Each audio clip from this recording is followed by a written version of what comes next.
Hop, on ouvre de ce côté le premier tapis.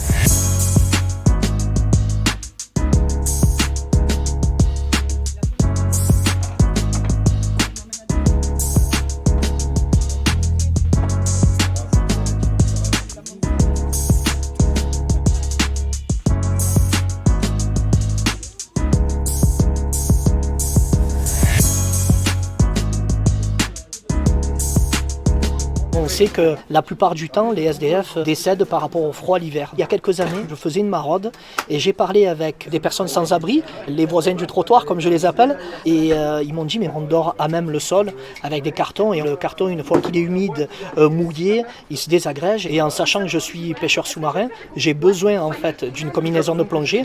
Je peux tenir jusqu'à 7 heures dans l'eau sans avoir froid, donc je me suis dit tiens, je vais recycler ma combinaison et la transformer en tapis pour les SDF. Ça a été une idée que j'ai mis sur les réseaux sociaux, et depuis ce jour-là, en fait, il y a beaucoup de personnes qui m'envoient leur combinaison au mois de septembre pour pouvoir la recycler, pour essayer de sauver des vies et pour égayer le cœur et le corps des SDF. Allez, on découpe.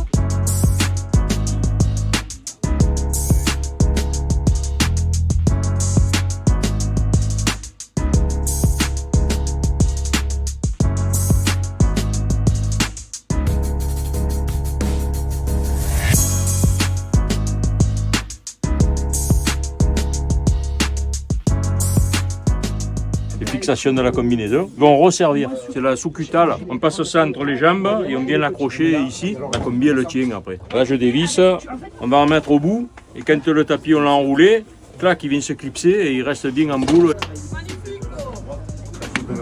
Et voilà.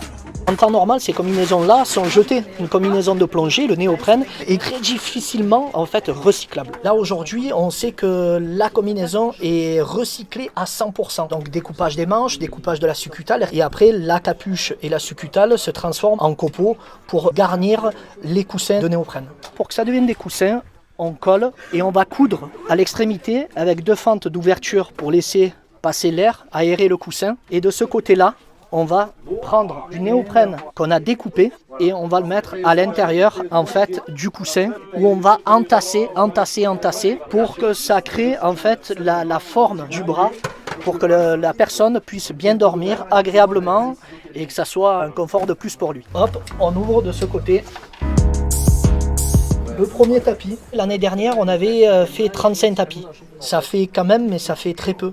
Ça fait très peu parce qu'il y a une réelle demande en fait au niveau des tapis, et sachant qu'on a récupéré les combinaisons que sur le mois de septembre aussi l'année dernière. Malheureusement, on a une demande tout au long de l'année, mais vu que j'ai pas de local, pour le moment c'est très compliqué de pouvoir stocker, de pouvoir travailler le néoprène tout au long de l'année, donc j'ai dû refuser des combinaisons. Et aujourd'hui c'est ce que je regrette, et ce que j'aimerais avoir, c'est vraiment avoir un local où qu'on puisse travailler le néoprène tout le long de l'année, qu'on puisse faire beaucoup de tapis, transporter un petit peu ces tapis-là de partout en France et même en Europe, parce qu'aujourd'hui j'ai des demandes d'autres pays, j'ai des demandes de partout en France, donc on pourrait aider un maximum de gens. Donc c'est vrai que s'il y a une ville dans les Bouches-du-Rhône ou quoi que ce soit qui nous ouvre les portes, qui nous mette un local à disposition, on pourra le faire tout au long de l'année, et en plus, derrière ça, on sait qu'on fait plein d'autres choses aussi. Je vais vous lire une petite lettre d'une personne en fait qui nous a envoyé une combinaison, pour vous dire qu'en fait aujourd'hui, même une combinaison, c'est important de la recevoir et surtout de connaître l'histoire de cette combinaison.